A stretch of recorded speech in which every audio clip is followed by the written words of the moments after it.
Pod. All right, we're back. Episode 3 tier list. A very special guest, Joe Caporoso. Turn on the Jets, one of the best Jet websites you can go to. We're here and we're doing the Maccagnan tier list of draft picks. Joe is famous for having the Maccagnan draft pick chart that he tweets out every time someone comes out of the league or is now a backup. Joe, thanks for joining the program. Thanks for having me, guys. I've always wanted to grow up to be known for a multicolored draft chart, making fun of a horrible Jets GM. But anytime we could relive some of these picks, I'm happy to be a part of it. Plus, it's better than talking about Mike White getting ready to play the Bengals. You're right. You're spot on. I do have to address the elephant in the room. Joe, you might not know this. When Mike was growing up, Revis was his number one favorite player of all time. A lot of Jet fans have that. And when Maccagnan took the job, Mike said, if he signs Darrelle Revis back to the Jets, I don't care what happens. He could be terrible. I will always swear my allegiance to Mike Maccagnan. Mike, you're now in a tough spot because Maccagnan drafted 34 very below average players over his tenure. Do you have to go back on that take that you'll always swear your allegiance to him? Absolutely not. Mike Maccagnan, former NFL Executive of the Year. Don't forget that. It's really such an unbelievable thing in retrospect. It's just like it's really like if Adam Gase won Coach of the Year at some point. I think he actually kind of almost did win Coach of the Year this year in Miami. He definitely got some votes, which just shows how crazy those awards can be. I remember in what was it? 2017 when the Jets were like kind of okay for a couple of weeks, and there was like some daily news articles about Todd Bowles getting votes for Coach of the Year because they like were 5-11 instead of like 3-13. Kind of reminds me of that. I love it. I love it. Well, the tiers are there on the left side. We can always change the name of the tiers as we go, and we can flip guys up and down. But we'll start with Maccagnan's first ever draft pick, Leonard Williams, a guy that a lot of people didn't think was going to fall to 6 that year. Joe, we'll start with you. When you look at Leo, where do you have him ranked on that tier list here? I mean, when you think through some of the muck we're about to dig through, it's going to be hard not to put him towards one of the most positive tiers here that you guys have bracketed out. And I know there's some fluidity in how these are named, but you know, Leo had what was a promising start to his career. And, you know, we did get some picks back for him. He's probably had his best year ever for the Giants last year, but at least unlike many of these other players, he showed signs of being a good to very good NFL player, which he still is. He's a good starting defensive lineman. He's just could be a little streaky, and he plays at times a low impact position. So ranking Maccagnan draft picks, I would say he's going to have to be, I guess, in your highest tier, maybe your second highest tier. Am I wrong here? I think A is a good spot to have him for now, and we can definitely move him up and down as we go. I think you're on the right track there. There were games where you go 3 or 4 games and Leonard Williams doesn't even have a quarterback pressure, and then he'll spark for 2 sacks in the game and give us that hope. I agree with you. He just came off his best year, returned draft picks. Mike, what's your take on Leo? Like, everything is relative. It's like you go to the bar and there's a girl who's but if all of her friends are unattractive, you know, she looks a little bit better. So Leo, again, Pro Bowler in 2016, looked very promising with the Jets, didn't work out. And was absolutely brutal in his final year with the Jets with a half a sack. I think I'm happy with him in A. But yeah, if it push comes to shove and he needs to go up to S or whatever we're going to rename the categories, I think that's fine. I love it. All right, we'll go Devin Smith here. I love when we took Smith. Everyone talked about he's the future of the NFL, takes the top of the defense, very fast guy, can do a lot of different things. One touchdown in his career with the Jets. Mike, we'll start with you. Devin Smith, what do you think? I mean, like maybe we have to make some kind of injured category where guys just couldn't continue. I mean, it's not even like Devin Smith did anything specifically wrong with the Jets, but he just couldn't stay on the field. But a second round pick, light it on fire, at least put him in D for now. I like it. Joe, what do you think? This one hurts because one of the things I've been most wrong about, I've been wrong about many things, but man, I love this pick and I was excited about it. But outside of that sort of like one moment he kind of had his rookie year where he had a touchdown against the Dolphins, and Fitzpatrick, to be fair, missed him like wide open like 10 times that season. Yes. But man, I mean, a high second round pick on a guy that really never added any value. I can't dispute with having him down where you have him right there. just because the output, ultimately was never there. There was a little flash of hope, but fits in the long line of ugly second round picks, especially a wide receiver. It's very literally like if Elijah Moore ended his career right now. Yes, I mean that's like kind of crazy. Like, yeah, that's basically it. An unbelievable take. You're right. He pops up in the NFC East and has like a random touchdown. Like, what the fuck? Is that Devin Smith? It's a great comparison. Great comparison. Lorenzo Mauldin next up. Mike and I, before we had our Twitter accounts, we were on Jets Twitter with our personal accounts 2015. I tweeted out that Lorenzo Mauldin should be kept in like a crate in the sideline and brought out on third down only. And he retweeted that tweet at that time. Huge fan of Lorenzo Mauldin when he was here, but the production, obviously, he got injured, I think, in that Browns game in 2016. And then it kind of never came from there. Joe, we'll start with you on Lorenzo Mauldin. I think he has to be in the same category as Smith. It's kind of a similar story where Mauldin had, I think, like 4 or 5 sacks his rookie year, and everyone was all like fired up, like, oh, we actually found someone in the third round, put on a bunch of weight, and then just stunk, and then was like out of the league. Like, it was like crazy how quick he like spun off the roster because he was like a good situational pass rusher as a rookie. Was like okay in the beginning of the year and a sophomore year, and then his like career was over. So I think a lot of that had to do with injuries, couldn't stay healthy, but probably has to go in the same category as Smith. He's like the Kelvin Benjamin of outside linebackers. He had Kelvin Benjamin had a much more prominent rookie year from a national standpoint, but like Joe was saying, 4 sacks and like 12 quarterback hits his first year, and then he got fat and just went away. So it's kind of a shame. This class looked like so much different after its first like 7 games to where it looks like now, but here we are. We knew Jarvis Harrison wasn't gonna. Yes, that was one of them we knew right out of the gate. Before we get to Harrison, though, we do have Bryce Petty. I remember being in my sophomore dorm in college when they took Petty. Oh God! Again, we're gonna have to maybe make another tier because I'm already seeing. I don't know where the hell we're gonna put Petty, but I lean C tier off the bat. Mike, what do you think on Bryce Petty? Disturbing that he would be in any tier other than the bottom tier. I mean, he started a few games for the Jets. He completely was horrific. Like Joe was saying, Todd Bowles was going to maybe get some coach of the year candidates, votes in 2017. The Jets were 5-7 with Josh McCown playing a line, starting the game. And then Josh McCown gets hurt in week 13. And Bryce Petty just comes in and just scored like 25 points in the last 3 games. So he's just horrific. He's most notable for that play where he got destroyed against the Dolphins where Cameron Wake and someone else smashed him at the same time. I mean, I guess he's in this like a C or a D. I made another tier there, maybe just for Bryce Petty. Joe, what do we think on Petty? I have over the top negative personal bias. I mean, he was a day 3 pick who actually like started games in the NFL. So you could probably he probably exceeded his draft expectations just by ever starting more so than a guy like Devin Smith did. But man, like he was my least favorite quarterback in that draft. And they still took him. Just like the year after, but Hackenberg was my least favorite quarterback in the draft and they still took him. So I was so annoyed that they used the pick on him because I was just like, this guy cannot play at this level. And then we had to actually go through him starting a few games. So I'm probably too biased with this, but if you're being unbiased, it's a dart throw, round 4 quarterback. It's a miracle for him that he even got to start multiple games. And there was a period of Jets Twitter where people were like, yeah, let's give Petty a shot. He's our best option. So in some ways he overachieved. It's a good point. Maybe we'll keep him in C, maybe bump him down to D. I always think of the Dolphins game on Monday Night Football when the offensive line didn't know the snap count and just, went and he got smashed, double hit against the Dolphins that game. We'll keep him in the C tier for now, and then go into Jarvis. Should we put Hackenberg somewhere right now while we're on the subject of disgusting quarterbacks? Well, I have an idea. So we'll go with Jarvis Harrison. To my knowledge, Jarvis Harrison never played a down for the New York Jets. Is that fair? I don't think he played for anybody.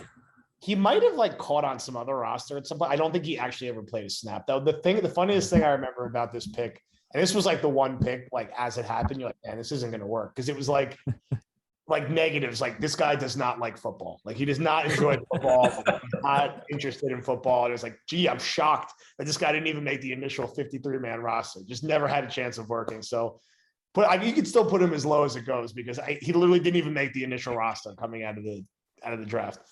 Yeah, I'm gonna make a category, the DNP, and then I'm gonna put a hyphen DUI, and we'll get to that later. Who I think we can put in this category. Before we get to that, Deion Simon. Where do we think Deion Simon goes? He did actually play, obviously, games, but one of those random day 3 nose tackles that we put in there to eat up blocks. Joe, we'll start with you. Any initial thoughts when the Jets drafted Deion Simon?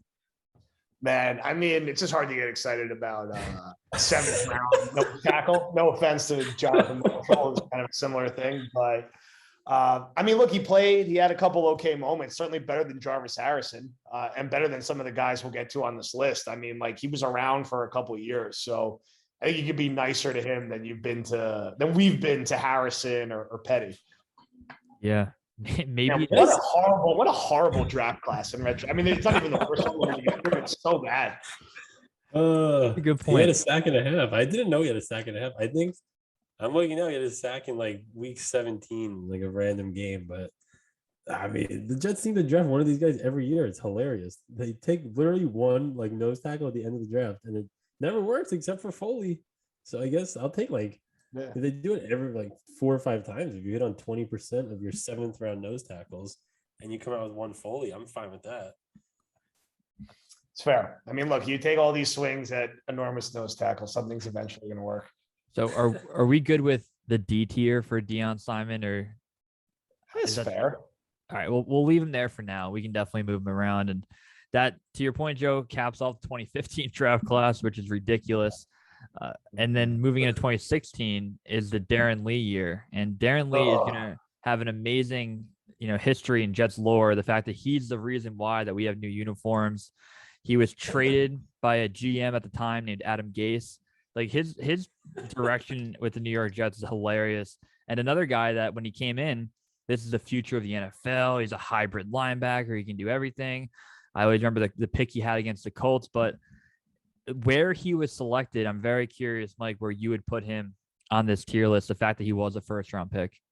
I mean, the problem is if Bryce Petty's in C, he can't be in C. Maybe we should make another tier. So maybe Petty to D, and you're thinking Darren Lee here.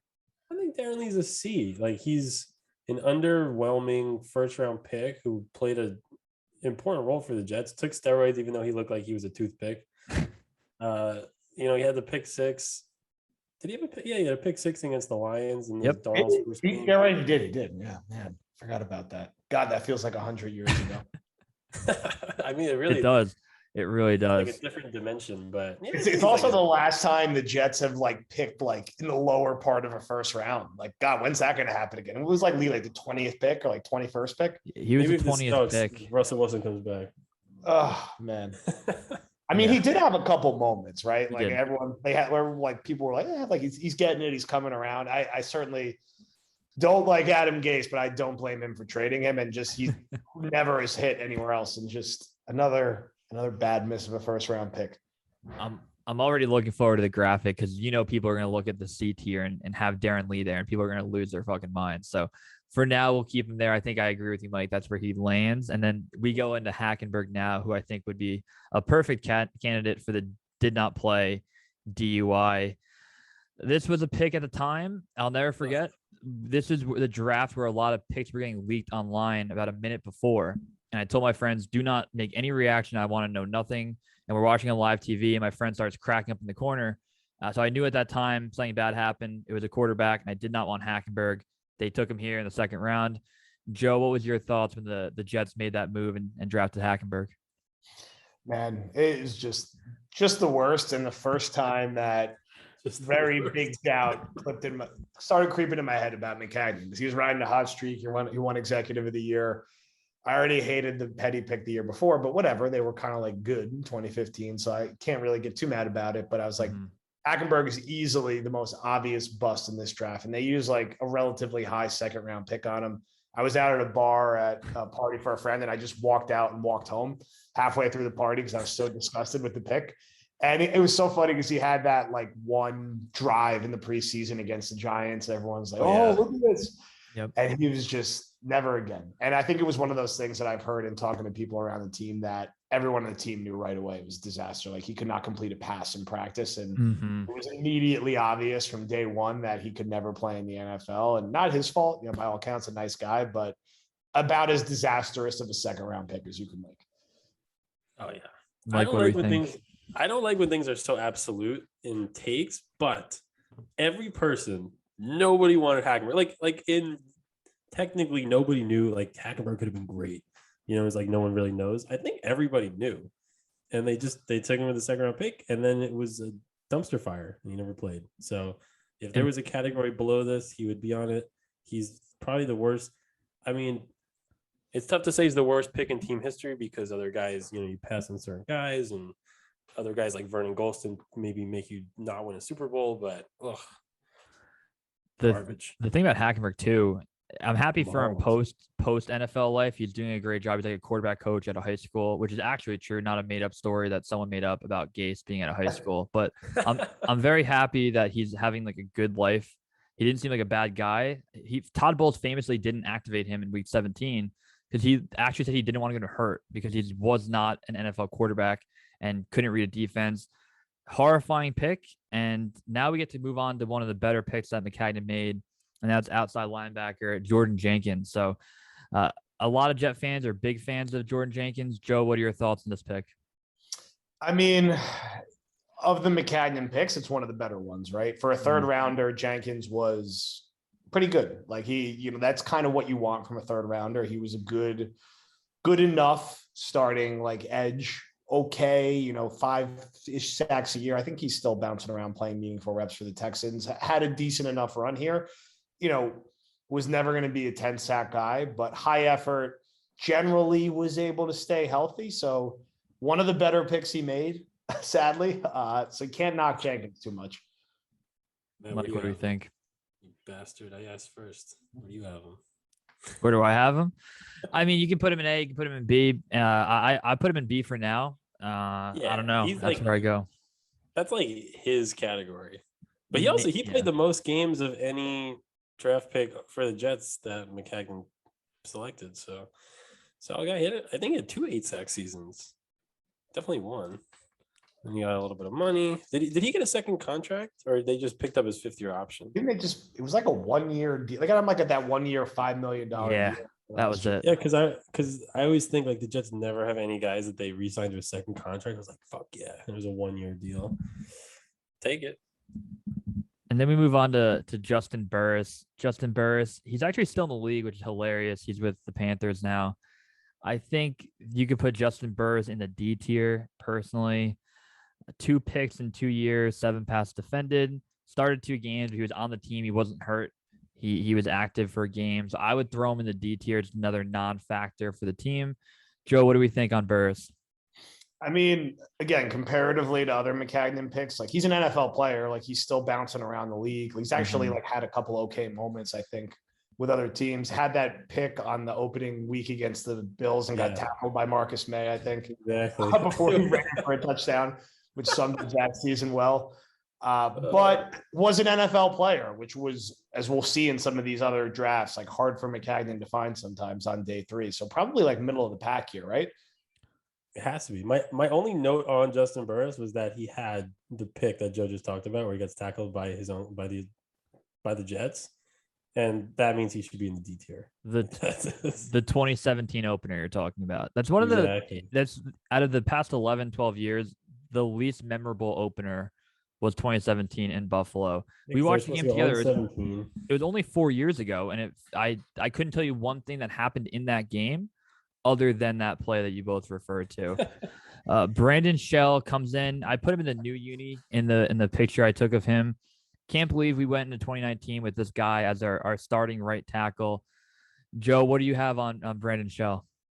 Brandon Shell, another guy still playing somewhere. Mm-hmm. Probably not. This is like kind of similar to Burris, and even like, I mean, Shell had a couple decent moments where we thought he could be a long-term right tackle. He's still stuck around in the league. And for a 5th rounder, when we get to the Dylan Donahues of the world, Blake Cashman's, like it could be worse. So sadly, a middle of the pack pick for Maccagnan. I mean, a middle of the pack pick for Maccagnan is a right tackle. He was here for like 2.5 years and was like probably 48th best tackle in franchise history. That's what we're dealing with here. It's a I good think point. he's got to go C. Okay. You know, I mean, he started 40 games for the Jets, and he's still a starting player in the NFL with the Seahawks. You saw him get beat yesterday, and Geno Smith took the brunt of it. But, I mean, like Joe said, there was a point in time where we were like, you know, we have like Kelechi Osemele and Brandon Shell. just horrible thoughts. But we thought he was like part of the okay offensive line. So he does have a higher career AV approximate value than Darren Lee. For that reason, he did get in those games. So I'm fine with putting him in the C tier for now. And then wrapping up this draft. Oh, we have two more. Lachlan Edwards. I think Maccagnan is one of his favorite players of all time. I don't know where you rank a punter in a tier list, Mike. We'll start with you. Where are you throwing Lock Edwards here? Yeah, I don't know. Do we have some kind of special teams category? If not, Lachlan was a serviceable punter. I was kind of surprised when the Jets moved on from him. I don't know. What does he go in C? Really? Like, is that a C pick? I mean, I hate like using picks on punters when you're as bad as the Jets, especially like he's this dude. Like, He just signed Thomas Morstead. Look what happened. It's the same thing. Like, what are we doing here? Like, throw your day 3 darts somewhere else, not at the punter position. It's not a luxury you have when you haven't made the playoffs in 11 years. Mm-hmm. It's a good point. Good. I'm fine with putting him there. And then wrapping up 2016, Jerome Peak. I talked myself into Peak being a legit wide receiver. Came from Clemson, was behind all those maniac wide receivers over there. Ran like a 4.4, was huge. I told him when I met him at training camp that he hadn't reached his peak yet. He did not laugh at that joke. I'm fine with putting him in the D tier. Mike, where do you have Peak? He's got to be in the D. I mean, other than the fact that, like you said, we met him and I have a picture with him. Wow. Bucket list. Yes, it's one of the most valuable pictures of all time. Me and Sharon Peak. And I met Petty at training camp. A couple like random nice catches I remember in like 2017, but yes, like 19 catches, not bad. Yeah, I remember someone threw a slant to him and it bounced straight up and interception, and he just had like the shittiest look on his face. I was like, I think that's the last we'll see of Sharon Peak, and he needs to go right into the D column. I'm happy that 2016 is done now, and we have 3 drafts. I think that's worse than 2015. I mean, you just can't get over the Lee Hackenberg start. I mean, that's how you do not build a sustainable winner. At least Leonard Williams was like a real player. Yes. Mm-hmm. I mean, bad. And we've reached a point where it's going to get problematic on Twitter. Joe, I'm sure you're aware. If we put Jamal Adams in S tier, which he is the best Mike Maccagnan draft pick in regards to being an all-pro player, if you put Jamal Adams in an S tier in a graphic on Jets Twitter, all hell is going to break loose. So we could find a way around it. Joe, what do you think right off the bat for Jamal Adams here? I mean, you could make a separate Blitz Boy tier that is like for him. I was thinking 2 first rounders. Yeah, you could, if he's in a high tier, you could justify it as being, look, we got 2 first rounders back for him. This one might be another, top 10 pick. I mean, in terms of like a pure on the field player, clearly to date been Maccagnan's best pick, but there's more context to it, right? The mistake here was that you don't take a box safety at number 6 when you don't have a quarterback. And the Jets could say whatever they want.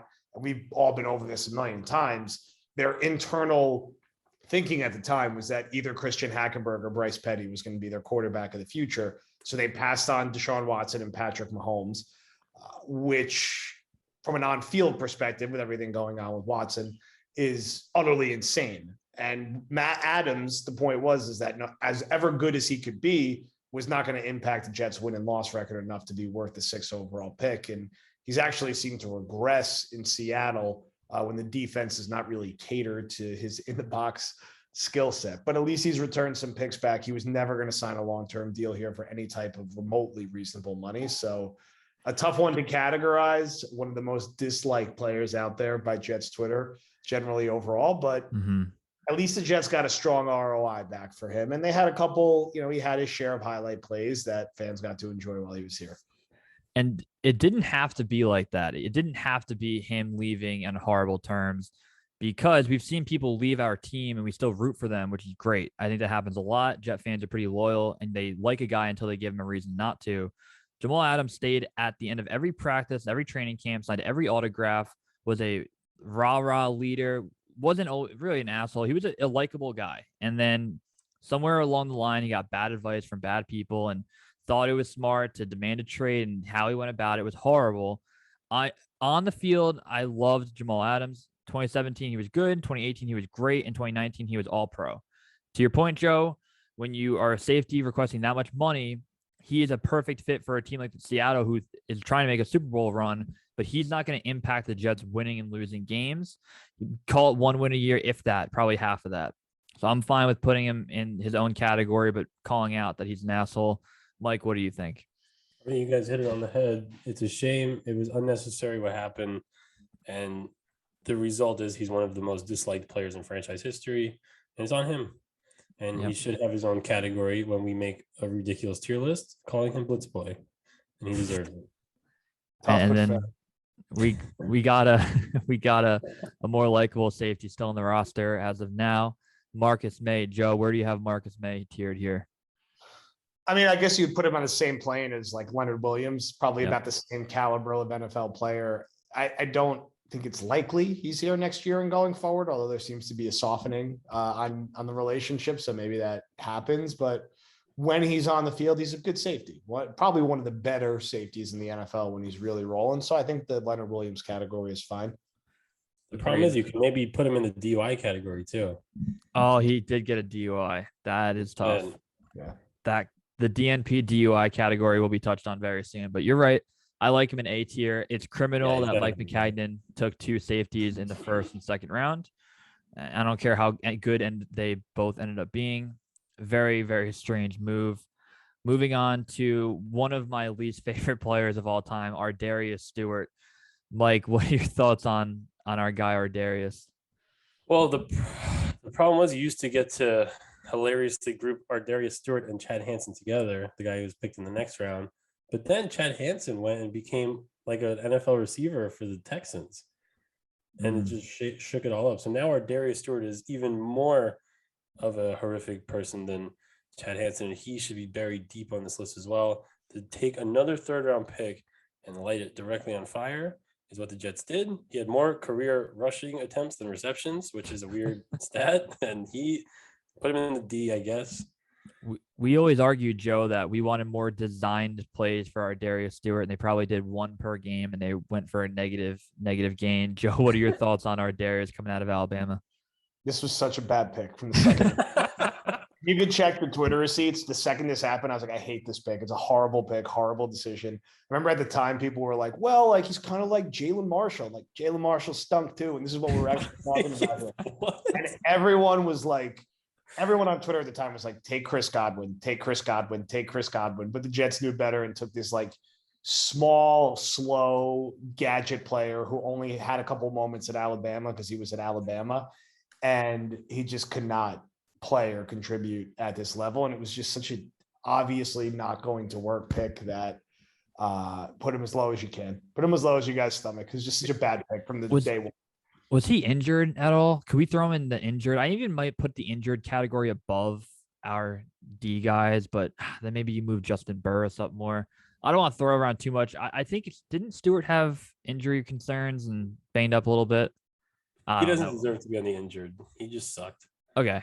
We'll leave him in D. And then Hansen, like you called it out earlier, going to Houston, making some plays. Do you feel comfortable putting Hansen in the bottom of the C tier or high D? No, I think he's a D. I think you probably put him in the top of the D, probably behind. Well, but not for the Jets. He was awful for the Jets. Maybe you could put him behind Burris.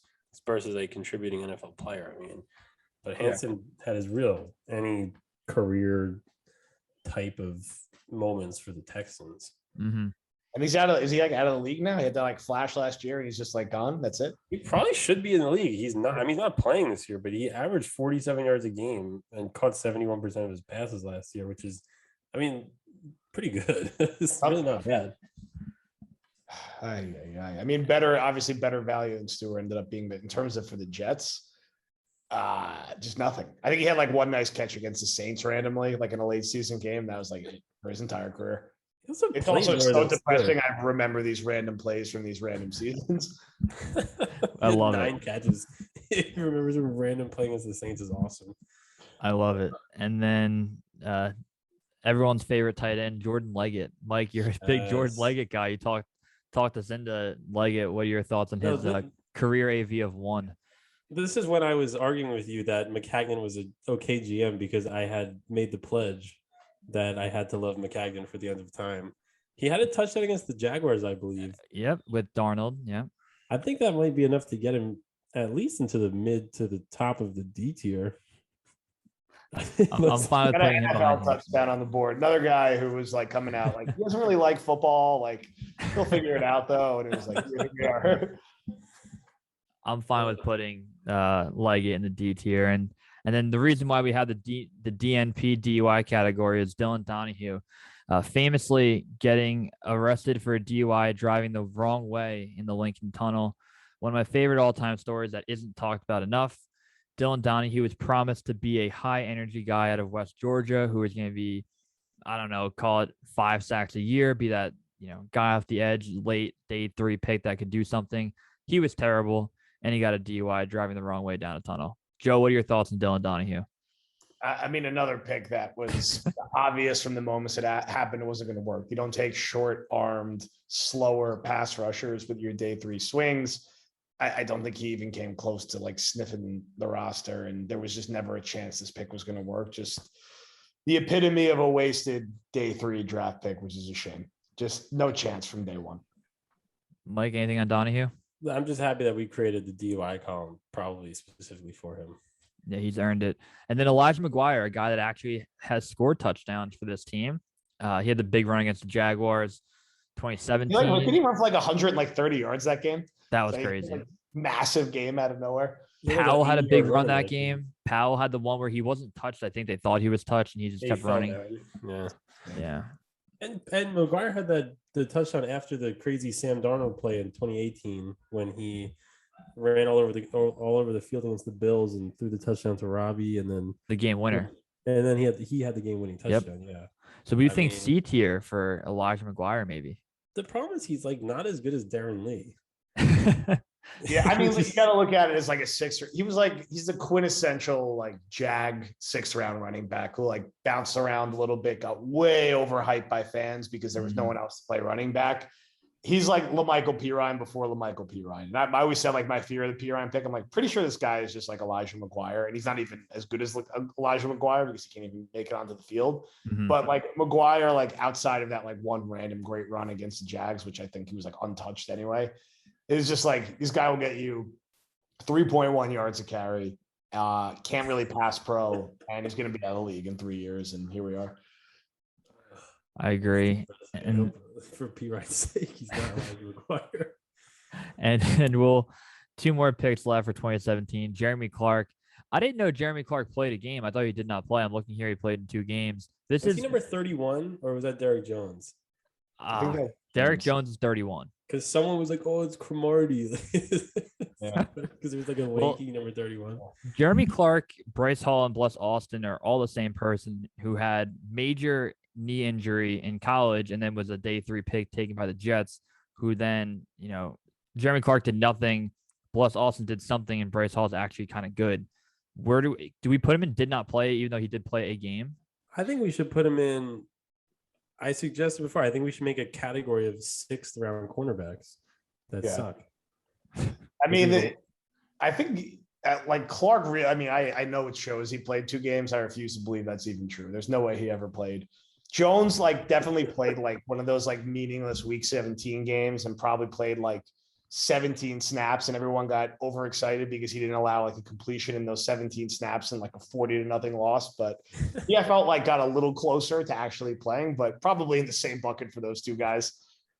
I like it. And while we're on here, do you want to add Perry Nickerson to this column? Yeah, but it is worth mentioning that Perry Nickerson literally recorded an interception against the Lions that the Jets did not challenge, and they was called not an interception on the field. That was a weird game for him. I mean, he was out of Tulane, right? And he was like 4.35 speed. PFF rated him like the #1 sleeper draft pick, and everyone was hyped for the Jets and didn't end up materializing. So I'm fine with making him a 6th-round corner who sucks. I kind of want to move the injured tier up a little bit. I don't know. We can play around with it at the end, but we'll just keep trucking along. 2018 is the Darnold pick. For a lot of reasons, you could say he's provided more value to the team than a Darren Lee, but you could also say that you took him 3rd overall, and it kind of set the team back a couple of years after an ascending ending to the 2019 year. 2020 was one of the worst things we've ever witnessed. Joe, you've been very vocal on Darnold on Twitter. Where would you have Sam here? I mean, it's tough and sad that we have to talk about him being classified by Darren Lee. I think the problem for Darnold is you gave up 3 second-round picks to go get him. So even though he's getting you some draft collateral back now as the Panthers sort of bottom out, you still gave up so much to get him initially. And just the sting of the 3rd overall pick not being your quarterback by his 4th year, and currently, at least statistically, being one of the 5 worst quarterbacks in the league still in year 4. It's tough. He's got to be down sort of in that league category. And yeah, he never got pat. Once the Brett Rippon game happened, I was out, and it's a shame because there were some good moments there, but he's got to be down in the lower half here because, man, they could have stayed. I mean, really the right path here, of course, was to take a quarterback with a Jamal Adams pick, keep your current pick, take Quentin Nelson the year after, have all your other seconds, and clearly it didn't work out that way. Yeah, and Mike, I'll let you go on Darnold, and I'll add one when you're done. I mean, it hits close to home. I would put him in the B tier at least, for what he did. He provided the fan base with hope and a lot of good moments. 7-6 as a starter in 2019, ascending player after that season, it just didn't work out. You could argue, like Joe kind of argued, that he was, picking him 3rd overall is detrimental to the team and it not working out, whether it works out now or in the future. But I think he's at least a B in terms of just the type of NFL player on this list. I think high C is fair. I think once you put him in the B, you have to say it's a good pick. And obviously, Darnold's not Lachlan Edwards, right? And I think we might have to move. I think we might have to move Lachlan down to D once we get to the end of it. And okay, that's fair. And the 2 things on Darnold that I want to wrap up with, one being Joe called out the Bronco game. There's many moments throughout 2020, even though he had the worst head coach and no O-line, no team around him, that he could have played out of the 2nd overall pick in the draft. And they did win those 2 games, but it wasn't enough to if the Jets had the 4th pick, Darnold might be on the roster now. The other one is that if you have a conference where you have Josh Allen, Lamar Jackson, Deshaun Watson, Pat Mahomes, Justin Herbert, Burrow, and Lawrence, right? You're looking at all these young, really great quarterbacks. Is Sam Darnold going to be one of those top 7 and beat them every year to then go to a Super Bowl? The story said no after 3 years, unfortunately. So I'm going to put him in C for now, and we can definitely look to move Lachlan Edwards back down a little bit. But Nathan Shepard, everyone's favorite Canadian, who's 43 years old. Joe, where do we have Nathan Shepard? Man, another guy, like this was like the quintessential, like Maccagnan, day 2, day 3, 30-year-old pick, which became sort of this running joke that Maccagnan would only take like 27-year-olds. It was actually like not an hyperbole because he had Shepard, Dylan Donahue, even Devin Smith was an old pick. Bryce Petty was ridiculously old. And Shepard, to his credit, had a couple like okay moments in 2019, but he's a disaster this year. I think he leads the team in penalties and he barely plays. Like he actually like legitimately needs to be cut. Like there's no reason for him to be on the roster. The logic of the first pick you make after a new franchise quarterback being an interior defensive lineman is insane. So make him do a defensive holding category and put him down there. That's what I was going to say. Is he has more defensive holdings, I think, than sacks in his career. Oh, man. How many defensive holdings do we have this year? Like 5? They get called like 5 a game. And I think Shepard has like at least half of them, but it's like literally every other defensive series. They're called for defensive holding. It's unbelievable. Yeah, running play. It's disturbing. Because he's still in the team, we might have to throw him in a mid D tier, honestly. Crazy. Yeah, I mean, he's played, He's played football, and he's one of those interior defensive linemen who kind of make their way under the roster every year. I hate Nathan Shepard. I cannot stand him. I'm fine with him having in the high D tier here. And I moved around a little bit. I brought Peak. I brought Locke and Elijah to a top of the D category. Chris Herndon, everyone's favorite tight end, who netted a 4th-round pick from the Minnesota Vikings. The Herndon hive was real. He was a good 2018, was injured a little bit, then got suspended. Then all throughout 2020 in the offseason, we heard how Herndon was going to be a huge factor in the Jets offense. And troublesome enough, everyone got hurt except for Herndon, and he still did nothing in 2020. Joe, what do we think about the Herndon pick here? Man, what a fall from grace. I held on to my Herndon stock way too long. It's a shame because there was really some exciting stuff down the stretch in 2018 and was just never the same after his injuries in 2019. He struggled in Minnesota. I mean, it was surprising they were able to get a 4th-round pick back for him, to be honest, with how bad he apparently was in camp this year. Still can't help but think I'd rather have him out there than Ryan Griffin right now, but he's going to end up being one of the more like middle tier guys here because he had some decent moments. Even last year, after all the disastrous drops, like he was okay down the stretch. He had a Chargers touchdown. Yeah. It wasn't like all bad. So he's, as a 4th rounder, it's a shame because there's a lot of wasted talent there, but he's still like one of these middle of the road guys. I think you will get crap from Jets Twitter for putting him like anywhere remotely high though, because it's all bad memories now because everyone's so bitter about how he flamed out, which I get.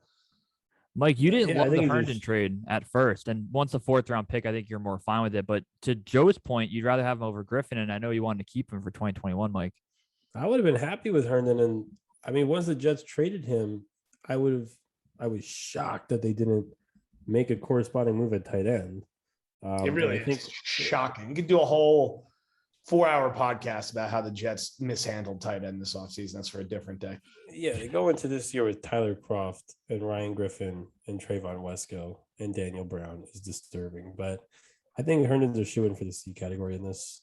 7 touchdowns with the Jets, and he again gave the people hope. And, a lot of Jet fans thought he was going to be kind of good. So I guess we already did Perry Nickerson. Foley is A tier. I would throw him A tier. I mean, is this like a value chart? I don't. Great. I mean, if you're looking at it from any value, like it's about as good as a value as you. Well, no, it's not fully true, but at least speaking for the Jets, it's about as good a value you get in the 6th round. Like a very good starting defensive lineman for his job, which is a 2-down run stuffer. I don't know if they're going to be able to re-sign him because of how much they invested in JFM and Lawson, and we'll have to pay Quinnen most likely, but this is what you're ideally doing with your late day 3 picks. Hopefully Michael Carter, the cornerback, ends up being another example of getting like a really good, like borderline, like starter role player at this part of the draft.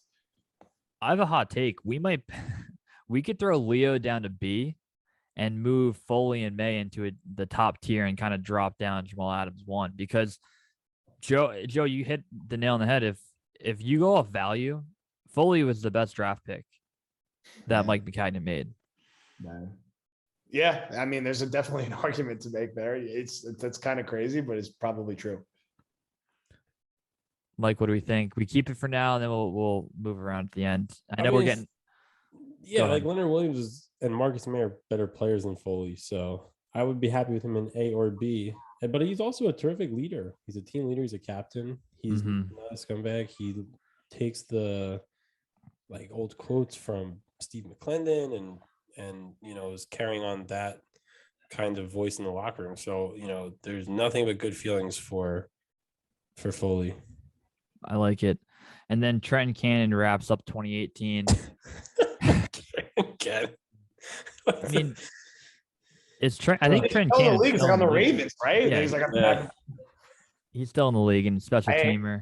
I used to hate how everyone would be like, he's a great special teamer. It's like, no, he's not. He just run fast in a straight line. He had like 1 big hit on punt coverage once, but he can't even run like laterally.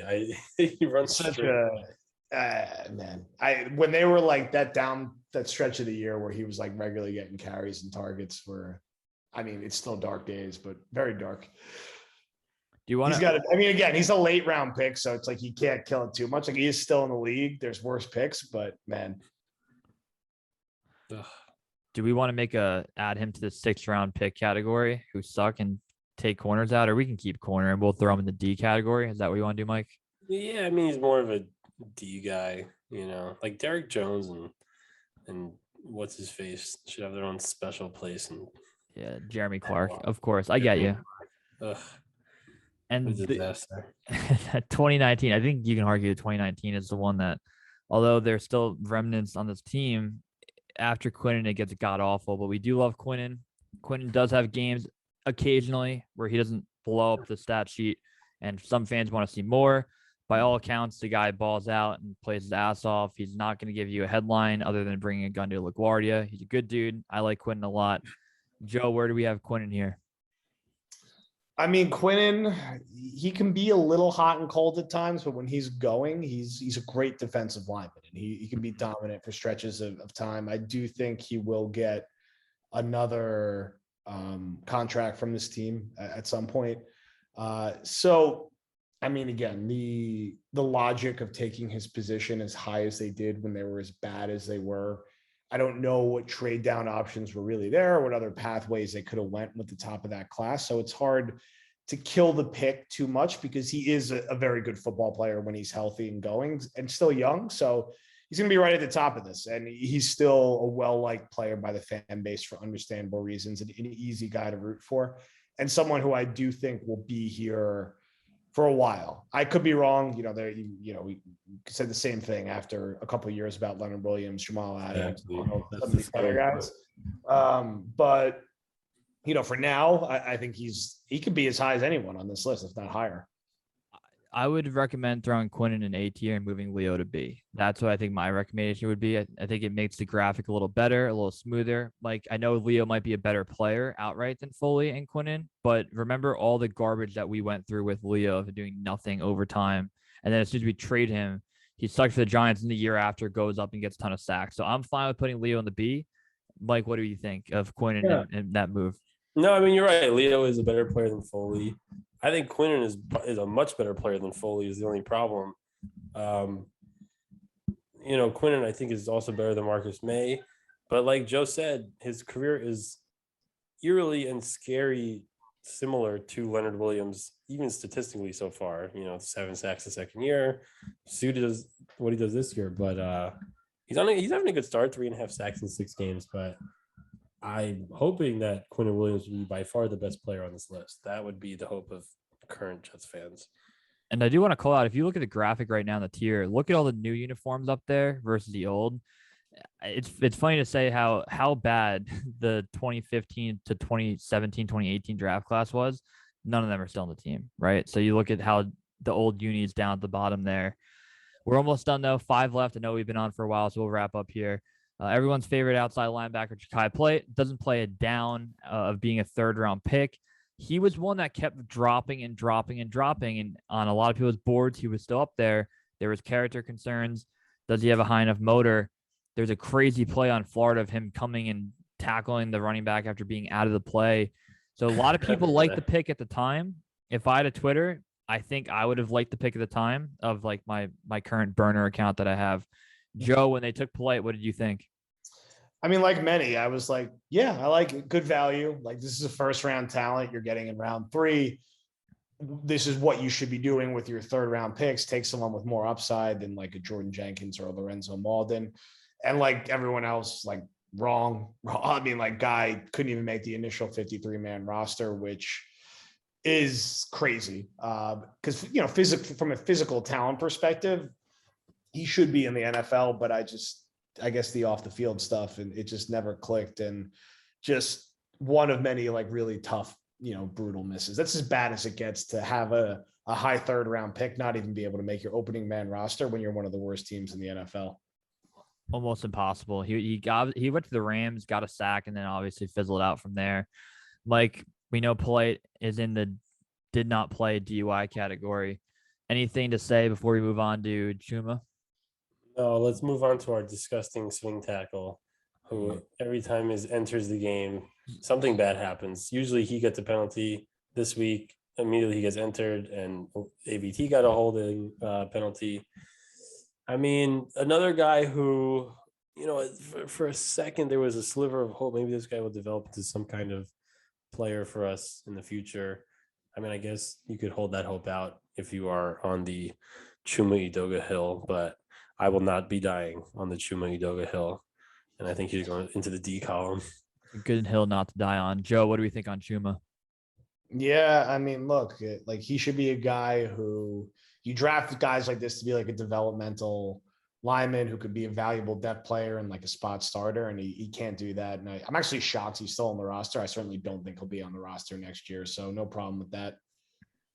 Yep. And then Trevon Wesco still on the roster. Mike, what do you think on Wesco here?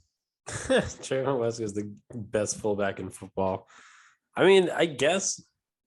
Nah, he can't. He's not a C player. He's another D guy, but he's got to be towards the top of D, right? If Nathan Shepard's up there, and I mean, there's not much to say about this guy. I thought they would use him more this year, though. Yeah.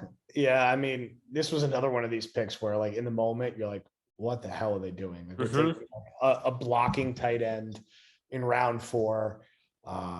There was some like funny, like the baby Gronk stuff out there from, I think it was like Baldinger, which was always kind of a joke, and could not make any like impact on the roster. Then it's like, oh, he's going to be fullback. Like he had like a couple nice catches in the preseason and he's been like barely used, not a factor. Does not feel like someone who will be on the roster or in any notable role by next year. So, you know, Adoga, Polite, Wesco is a rough stretch. I think it's about to get even worse with Cashman, so not good. Blake Cashman, the glass man. We'll put him in the injured category, and I think it's fair enough that we rename this category the Blake Cashman injured category. I think that's fair. I can't really. You can't stay in the field. Can't stay in the field. He also had a horrible grade out in the Patriot game. Obviously, linebackers were decrepit and they got murdered, but Cashman, again, a guy that his hamstrings are like piano wire. I think this is a perfect category for him. I think people will enjoy that we named it the Blake Cashman injured category. And that really dives into the final pick here of Mike Maccagnan's tenure, and that's Blasson Austin out of, I know, our local Rutgers. This is one that I think you could argue goes top of D, bottom C. Joe, where do you have Bless Austin? I mean, it was a better pick than like Cashman and Polite and Adoga. Like he had some moments up until like a week before the season. Most of us assumed he would probably start. Was probably always a little overrated by fans, which is going to happen when you have a team that's, you know, as bad as the Jets are. Hasn't caught on to my knowledge anywhere yet. Had some issues staying healthy. That's why he dropped so far. But of the late day 3 picks, at least unlike Clark and Jones and some of these, and Parry Nickerson, like started and played games. Yep. Yeah, no, he actually is with the Seahawks, but he doesn't do much, so it doesn't really matter. I do think he should not be in the 6th round corners who suck category, even though he's a 6th round corner. I don't think he's top of D. Top of D, you know. Like Joe said, the fans did get kind of enamored with him, and he worked hard. He put on some muscle before last year. He tackled well, but not, you know, he tackled hard, but not well. Just another weird guy in our strange draft history of underwhelming players. You could see the energy just get pulled minute by minute from this video of how tough we sound. It's really draining. It's very draining. I think Draining list to go through. I think we can rename the great Mac picks. Is that fair? Yeah. These are great picks. Yeah. And then the next one, you could say, good. Nothing crazy. They were good. C is very meh. And then D is not good to downright bad. I think that's fair. So it's kind of as you go down the row. I'm looking at this right now. Jamal up top, Quinnen, May, Foley, Leo, Jordan, Darnold, Shell, Lee, Herndon. Those are plus average guys that at least did something for our team. Once you get to D and the not good to downright bad, you start really getting into the weeds of guys that did nothing, injured guys, 6th-round corners, did not play DUI. Anything, we'll start with Mike, that when you're looking at this, you just don't feel comfortable with a guy in a certain area. This is actually pretty good. I mean, we take a lot of pride into this. I'll make the graphic look good, the color codes and everything before we tweet it out tomorrow night. But I take a lot of pride in making sure that this tier list comes out the way that we want it. Well, because the only thing is that the first 4 or 5 guys in the former D tier, which is now the not good to downright bad, are probably much better than the last like 7. Let's talk about it. We can make a quick tier, right? Wait, I don't want to do that. Do you want to make another tier of the below meh to downright bad? Like below average guys who started some games. But Like it started just because they were here. Like they wouldn't have started anywhere else, but like because they were like, I like that. like Nathan Shepard is better than Bryce Petty. I mean, but is that true? Like I don't like he's better than Deion Simon, I guess. So I mean, Bryce Petty won that random game against the Niners that messed up draft position. That's like almost That's about true. as much as Nathan Shepard did. That is true. I remember Bilal Powell had the game-winning touchdown. He had a great game that week. Bilal was such a great Jet. Miss him. What a pleasure. Started just because they're here. I think. Do we like that? Throw I don't know. I'm fine with anything. Throw Petty here, and you have. I don't know. I don't know. Does Petty deserve to move up? I know he literally did start some games, but he wasn't like. Like Nathan Shepard started games in a rotation. I feel like he was kind of supposed to. Bryce Petty was, played because someone got hurt. Yeah. Joe, I like your addition, though. I think that they can branch out. How do we feel right now, Joe, looking at I think we're good from meh and above. From started just because they are here down to did not play DUI. How do we feel? I mean, it's such a gumbo of bad players. It's hard to overthink it too much. I think once you get into this bottom tier, it's like, man, like all these guys stink or made no impact. Like there's a couple different ways to slice it based on the round they were taking, but I don't see anything too egregious. And really at the top, the only things you kind of feel good about are draft picks back for Jamal Adams, Quinton Williams, May, and getting good value on Foley. The rest of it is like, man. Hopefully we're not doing this in 3 years for Joe Douglas. No. I pray not. Me and Mike plan to tier list every draft from 2000 to 2021 or 2020, we'll call it. So we'll tier list all those different draft classes as a whole. I think we're going to leave it here, though. I'll make the colors on the left side look a little bit better. Video comes out Wednesday night. Graphic also comes out Wednesday night. We'll get a lot of people going. Joe will include you on the graphic. A lot of good commentary. What Joe is doing over there with his group, great Jets content. Definitely check them out. Also, the Badlands pod with Connor Rogers is one of the top pods out there, if not the top pod. I think you guys have almost 2,000 Patreons right now. You guys are absolutely killing it. So, Joe, any parting words here for the viewers? Well, thank you guys for having me. This was fun. Always a good distraction in between another so far disappointing season. And yeah, check it out at patreon.com/Badlands TOJ. Just me and Connor, riffing week to week, talking to some different guests and trying to keep our sanity and offer some therapy to fans above water in this season. I love it. Mike, anything to say? No, last week was disgusting, but things will get better. Things change quickly in the NFL, and we'll the get Jets. Back to it.